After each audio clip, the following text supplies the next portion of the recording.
Hello everyone, I hope you're having a wonderful day. Today, we're diving into a heart-stopping story where Jack is trying to save the biggest project of his life, while Tu Tien quietly hides her worsening health at home with little Anna. But just when hope finally shows up, danger strikes again, and everything could collapse in a single night. If you enjoy emotional, dramatic stories like this, don't forget to subscribe so you won't miss the next video. The day Tu Tien is discharged, the hospital hallway feels brighter than it has in weeks. Jack signs the last papers with a steady hand, even though his chest is tight the whole time. He keeps glancing toward the room where Tu Tien is sitting up on the bed, hair tied back, cheeks still pale, but eyes finally clear again. Anna is on her lap, 15 months old, with two tiny braids on each side, clapping softly every time a nurse walks by, like it's a parade just for her. When the nurse brings the final bag of medicine, Tu Tien looks at Jack and whispers, "We're really going home." Jack nods. "We're really going home." He doesn't say anything else. He doesn't say the words that have been chewing at him for days. He doesn't say the warehouse fire. He doesn't say Minhung group paused the partnership. He doesn't say workers quitting. He doesn't say someone is trying to ruin us. Because the way Tu Tien's fingers are curled around his wrist right now, it's like she's holding on to the only safe thing in the world. And Jack can't bring himself to drop another storm on her head the moment she finally gets to breathe. Outside, his white pickup is parked in the shade. He opens the door for Tu Tien first, then lifts Anna into the car seat with a gentleness that almost hurts. Anna kicks her feet, sleepy and curious, then presses her cheek against the strap like she's done with adventure. Tu Tien watches Jack buckle everything twice. "You're acting like we're transporting a diamond," she murmurs. Jack gives a small laugh. "We are." He drives slower than usual, avoiding every pothole, every bump. Tu Tien leans her head against the window, watching fields slide by, then quietly reaches over and rests her hand on his forearm. Her touch is light, but Jack feels it all the way down to his bones. "You don't have to worry so much," she says. "I'm okay now." Jack keeps his eyes on the road. "I'll stop worrying when you're running around the garden yelling at the chickens again." She smiles at that. A real smile. At home, the yard looks the same. Banana trees, a stretch of garden, the familiar gate. But it feels different, like the place has been holding its breath and finally lets it out when they return. The dogs explode with excitement. The cat appears on the wall like it's been pretending not to care, but its tail twitches fast enough to betray it. Anna lights up immediately. She points, she squeals. She tries to wiggle out of Jack's arms to go greet every animal at once. "Slow down, little boss," Jack says, kissing the top of her head. "One at a time." Inside, Jack has already prepared the bedroom. Clean sheets, warm blanket, a small pillow propped behind Tu Tien's back. He even moves a chair closer to the bed so she can sit comfortably while feeding Anna. Tu Tien notices everything. "You cleaned," she says. "I tidied," Jack corrects. She raises an eyebrow, looking around at the neat corners, the folded clothes, the swept floor. "Okay," she says softly. "You cleaned." Jack avoids her eyes and starts unpacking the medicine. "Lie down. Don't argue." Tu Tien doesn't argue. She sits on the bed, carefully. Anna climbs up beside her like a tiny guard, pressing her little body against her mom's hip. For a few minutes, everything is quiet. Then Jack's phone buzzes, 1 time, 2 times, 3. Jack checks the screen and immediately flips it over face down, like the phone is something dangerous. Tu Tien notices, of course. She always notices. "Work?" she asks gently. "Just messages," Jack says. "Nothing urgent." He stands too fast, walks toward the door like he's just remembering something. "I'm going to make porridge," he says. "You rest." Tu Tien watches him leave the room. She doesn't press, not yet. But her eyes follow him, thoughtful. In the kitchen, Jack breathes out hard, then looks at his phone. A message from Mr. Vin, 2 missed calls from the site manager, a short voice note that starts with, "Boss, it's bad." Jack closes his eyes. He replies quickly, quietly, "I'm coming in. Hold everyone, don't say anything to the client yet." Then he opens the contact he's been afraid to open all morning. Officer Thu. She answers on the second ring, voice calm and clipped like always, but there's a sharpness underneath it. "Jack," she says, "I was about to call you." Jack lowers his voice. "I'm at home. Tu Tien just got discharged." "I understand," Officer Thu says, and her tone softens for half a second. Then it returns to business. "We've confirmed the warehouse fire wasn't an accident. 2 men were seen entering from the back fence line, faces covered. They moved like they knew the layout." Jack's stomach drops, even though he already suspected it. "Any names?" he asks. "Not yet," she says. "But we have vehicle traces. We also have a witness. A food vendor nearby saw them run." Jack grips the edge of the counter. "So it really is sabotage." "It looks that way," Officer Thu replies. "And Jack, your workers, quitting all at once? That timing doesn't happen naturally. Someone is stirring panic." Jack's mind flashes to the hospital room. Tu Tien smiling faintly, Anna asleep on her chest. He lowers his voice more.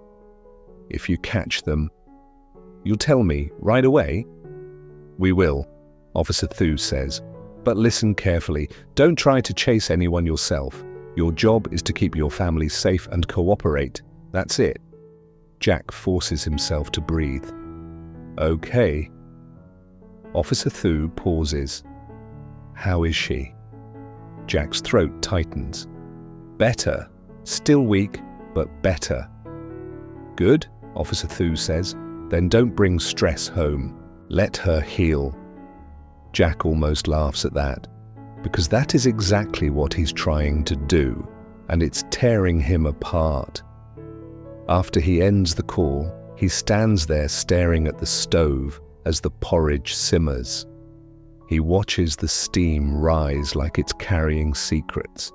When he carries the bowl into the bedroom, Tu Tien is sitting up, feeding Anna small spoonfuls of mashed banana.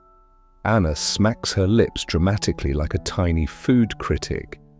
Jack places the porridge on the bedside table. Tu Tien looks at him. "Your face is lying." Jack tries to smile. "What does that even mean?" "It means you're pretending to be calm," she says quietly, "but your eyes are fighting with something." Jack sits on the chair beside the bed and gently takes Tu Tien's hand. "It's nothing you need to worry about," he says. Tu Tien studies him for a long moment. Then she nods. "Okay," she says. "Then I won't ask right now." That "right now" lands heavy in the room. Jack squeezes her fingers. "Eat, rest, let me handle things." Tu Tien's gaze drops to his hand on hers. "Jack, you've already handled too much." Jack doesn't answer, because if he answers honestly, he might crack. That evening, after Tu Tien falls asleep with Anna tucked close, Jack steps outside and makes another call, this time to Minhung Group. He doesn't speak like a desperate man. He speaks like a professional who refuses to fall apart. He requests a meeting. He offers updated safety protocols. He promises a new warehouse plan. He asks for time. not mercy. When he finally hangs up, the night air is cold and the yard is quiet except for insects and distant dogs. Jack looks up at the sky and whispers, almost like a prayer, "Just give me a little time." The next morning, he wakes before sunrise. He prepares breakfast, checks Tu Tien's medicine schedule, and writes a small note for her on the kitchen table. "If you feel tired, rest. Don't do chores. I'll be back soon." He doesn't write anything about the fire. He kisses Tu Tien's forehead while she's half asleep. Anna reaches for him with chubby hands and Jack kisses her too. Then he gets into the car and drives toward the company, his heart split into two directions, one pulling toward the project, one pulling back toward the bed, where the two most important people in his life are finally breathing peacefully again. Halfway to town, his phone buzzes. A message from Officer Thu. "We identified the two arson suspects' route. Patrols are moving. Be ready to give a statement if needed." Jack stares at the screen for 1 second longer than he should. Then he starts the engine again, jaw tightening. Because now he knows something for sure. This isn't over, and whoever started this isn't done yet. By the time Jack pulls his car into the company yard, he can tell something is off. Normally, the morning starts with loud greetings, motorbikes lining up, workers joking while they tie their bootlaces. Today, people stand in small clusters with their hands in their pockets, shoulders hunched, voices low. When Jack steps out, a few heads turn, and the yard goes quiet for a heartbeat, just long enough for him to feel the fear sitting underneath everything. He doesn't let it show. He walks inside, drops his bag on the meeting table, and claps once to gather attention. "Everyone who came in today, thank you," he says. "Everyone who didn't, we'll deal with that later. Right now, we focus on what we can control." Mr. Vin is already there with a laptop open and a folder in his hands. He slides the folder across the table without a word. Jack opens it. Text messages, names, short excuses. Family issue. Not feeling safe. Need time. Vin speaks carefully. "Two crew leaders quit this morning. They said they're taking a break." Jack nods like he expected it. "We don't beg. If they're scared, I understand. But we don't build our future on people who vanish when things get hard." Vin exhales. "Minhung called again. They want an update by noon. They're asking if we can still guarantee stability." "We'll give them an update," Jack replies. "And we'll show them stability, not promise it." He stands and points at the whiteboard. "Vin, you handle manpower. Call the smaller teams we trust. Offer short-term contracts. Pay fast. Be clear about hours and safety. The fastest way to calm people is to show we're steady." Vin nods, already typing notes. Jack turns to the supervisors. "No rumors, no dramatic talk. If anyone asks, we say there was an incident, it's being handled, and the company is still standing. If people keep spreading fear, they're helping the enemy for free." A few men exchange uneasy looks, but they nod.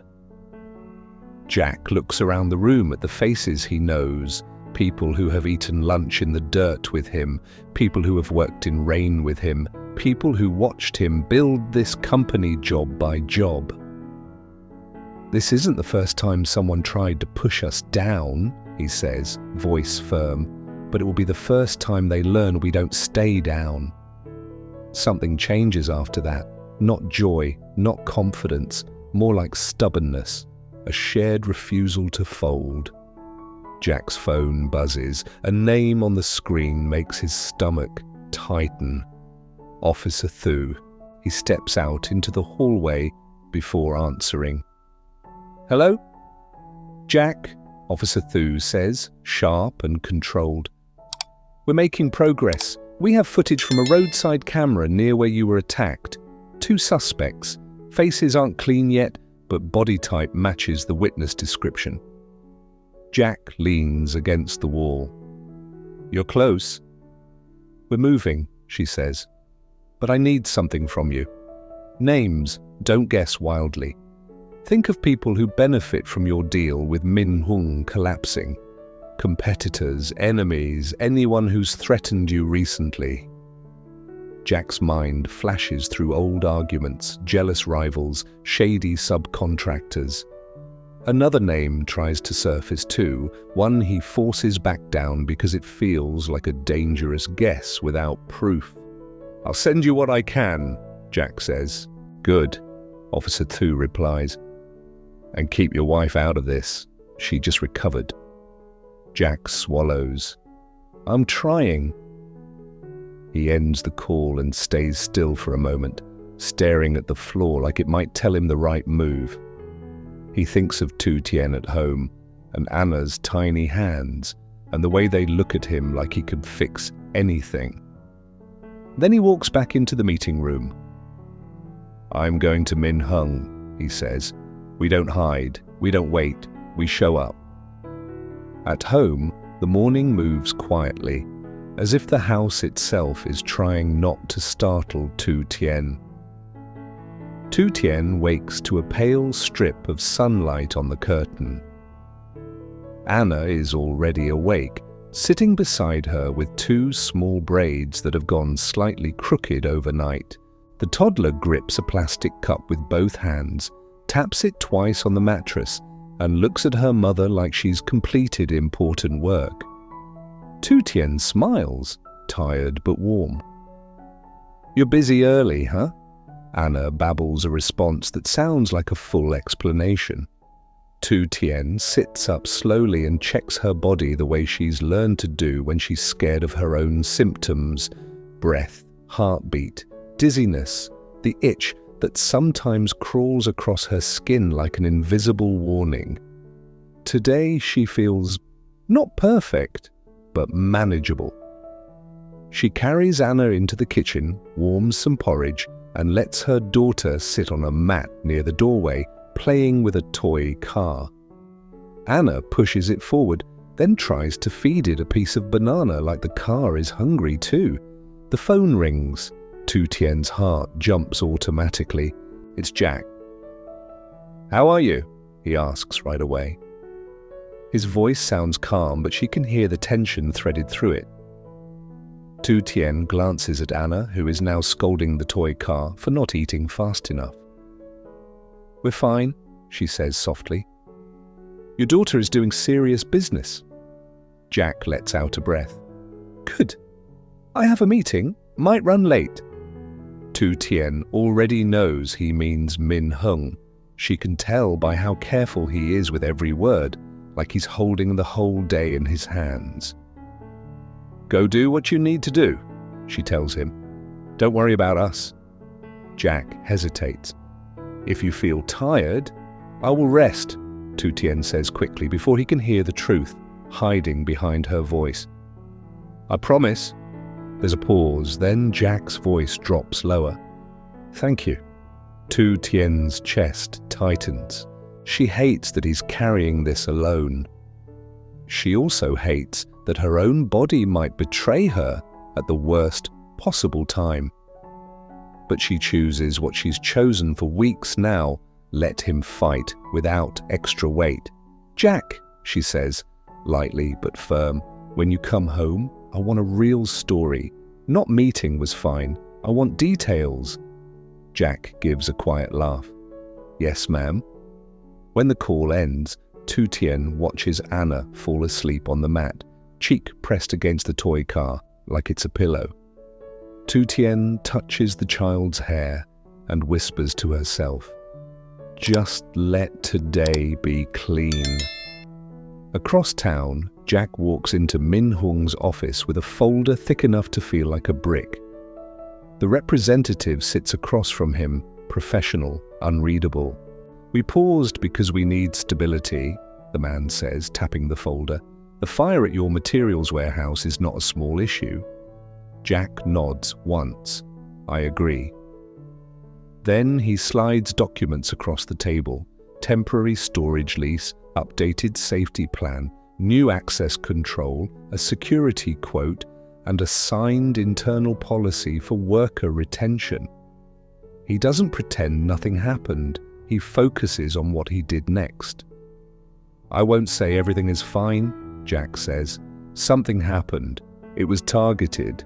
But my response is what matters. This project will not suffer because someone tried to scare us." The representative studies him for a long moment. "You're confident?" Jack meets his eyes. "I'm responsible." Silence stretches.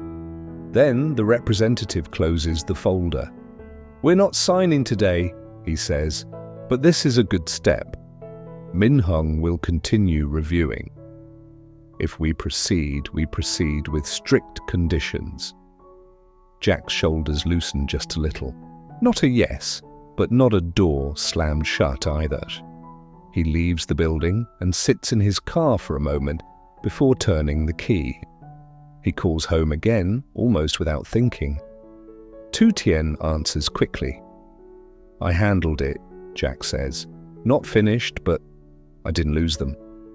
Tu Tien closes her eyes, relief washing through her. "I knew you wouldn't." Jack's voice softens. "How are you really?" Tu Tien looks at Anna, sleeping peacefully. "I'm okay," she says, "and I'm okay because you're moving forward." Jack goes quiet and she hears the emotion in his breathing. "Listen," Tu Tien continues, steady now. "I'm home. I'm safe. Anna is safe. So you protect what you built. Don't carry guilt with you. Carry responsibility." Jack swallows. "You make it sound simple." "It's not simple," she says. "It's just clear." They end the call. Jack starts the engine, eyes focused, jaw tight. His phone buzzes again. A message from Officer Tu lights up the screen. "We're close to locating the suspects. Be ready." Jack grips the steering wheel, breath slow and controlled. He whispers, "Please let this be the start of the end." And at home, Tu Tien watches her daughter sleep and whispers her own quiet prayer, one that doesn't ask for miracles, only timing. Just let him win this. After Tu Tien is discharged and returns home, she focuses on resting and caring for Anna, determined to prove she's truly okay. Jack, however, is carrying a secret heavier than his work bag: the warehouse fire, the sudden wave of workers quitting, and Minhung's decision to pause their partnership. He hides it all so Tu Tien won't relapse from stress. Back at the company, Jack pushes through pain and exhaustion, calling Minhung to renegotiate and rebuild trust. At the same time, he cooperates with Officer Tu, who uncovers security footage leading to 2 suspected arsonists now on the run. Between tense meetings and urgent calls with police, Jack still finds small moments to check on Tu Tien. Hearing his voice, she feels loved, and she urges him to fight for the company, because she's finally safe at home again.